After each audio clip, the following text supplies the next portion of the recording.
हमने अपने नाज़रीन के लिए जंग अज़ीम अव्वल का सिलसिला शुरू किया है। ये तारीख़ इंसानी की सबसे हौलनाक जंगों में से एक है जो मुसलसल 4 साल तक लड़ी गई और करोड़ों इंसानी जिंदगियों के ज़िया के बाद ख़त्म हुई। इस सिलसिले की 16वीं किस्त नाज़रीन के पेश खिदमत है। इससे कबल हम जर्मनी के मगरिब की जानिब फ्रांस, बरतानिया और बेल्जियम जबकि मशरक़ की जानिब रूस के साथ छेड़े गए महाज का जिक्र कर चुके हैं। इस महाज पर एक तरफ ऑस्ट्रिया, हंगरी और जर्मनी की अफवाज थी तो दूसरी जानिब रूस, सर्बिया की फौजें जर्मनी के मुकाबले के लिए सफ आरा थी। 14 अक्टूबर 1914 को बल्गारिया भी जंग अज़ीम अव्वल का हिस्सा बन गया और इत्तेहादी अफवाज के साथ आकर खड़ा हो गया। कई मुल्कों तक फैल चुकी जंग से सल्तनत उस्मानिया भी पीछे न रह सकी और पहले से ही बरतानिया से खाइफ सल्तनत उस्मानिया 29 अक्टूबर 1914 को रूसी अफवाज पर अचानक हमले के जरिए जंग अज़ीम अव्वल का हिस्सा बन गई। इस जंग में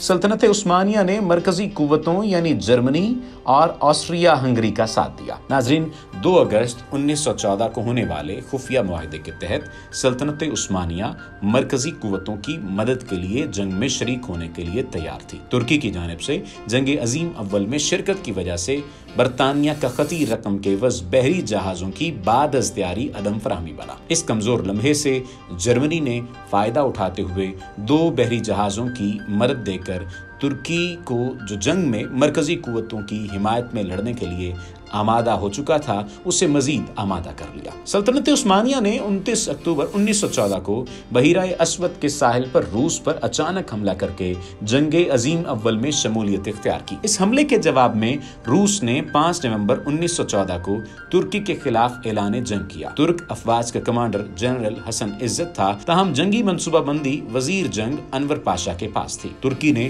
पहले तो जर्मनी से हासिल किए गए बहरी जहाजों के जरिए रूस पर हमले किए, उसके बाद काकेशिया के महाज पर हमले का मंसूबा बनाया। तुर्क मंसूबे के मुताबिक रूसी अफवाज को पहले पेशकदमी करने का मौका देते हुए तुर्की के इलाके में आगे बढ़ने देना था और फिर फौरन पलटकर जवाबी हमला करना और इस दौरान एक और फौज की मदद से रूसी फौज का राबता उसके बेस कैंप से मुनक़ता करके मुकम्मल तबाह बर्बाद करना था। ऐसा मंसूबा गर्मियों के मौसम के लिए तो मुनासिब था, ताहम सर्दियों में जब दर्जा हरारत -20 डिग्री सेंटीग्रेड तक गिर जाए और शदीद बर्फानी तूफान रास्ता रोक लें तो इस सूरत में इस मंसूबे के नाकाबिले अमल होने में कोई शक नहीं था। ये भी बात वाज़ेह रहे कि जब जंग अज़ीम अव्वल लड़ी जा रही थी तो उस वक्त पूरी दुनिया में सनती इनकलाब बर्पा हो रहा था और यूरोपीय ममालिक नई टेक्नोलॉजी हासिल कर रहे थे। ऐसे में सल्तनत उस्मानिया एक ज़रई मईशत थी जो 1912 और 1913 में बल्कान की लड़ाइयों में हलकान हो चुकी थी और यूरोप की मर्दें बीमार बन चुकी थी। नाज़रीन,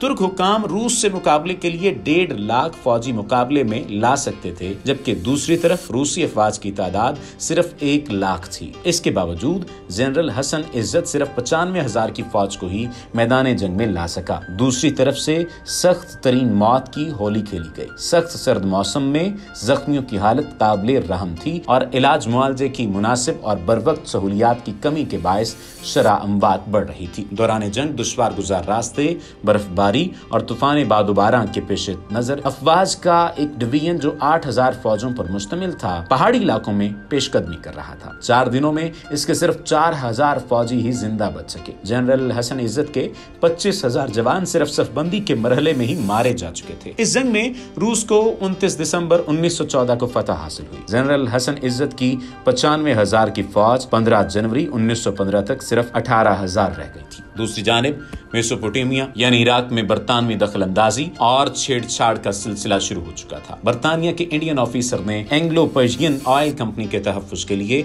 बरतानवी हुकूमत से मदद की दरखास्त की, जिस पर एक ब्रिगेड फौज रवाना की गई। इस फौज के बहरीन पहुंचने पर 23 अक्टूबर को बरतानवी हुकूमत ने इसे बसरा पर कब्जा करने का हुक्म दे दिया। इसके तकरीबन 1 महीने बाद 22 नवंबर को बरतानिया बसरा शहर पर काबिज हो चुका था। इस इलाके की सबसे सख्त और मुश्किल लड़ाई में 489 हिंदुस्तानी और बरतानवी फौजी हलाक हुए। ताहम बसरा शहर सल्तनत उस्मानिया से छिन गया। यहाँ से बरतानिया पूरे अरब ममालिक को अपनी मुट्ठी में रखते हुए तुर्की के दाखिली मामलात में मुदाखलत और अंदरूनी शोरशों को हवा देता रहा।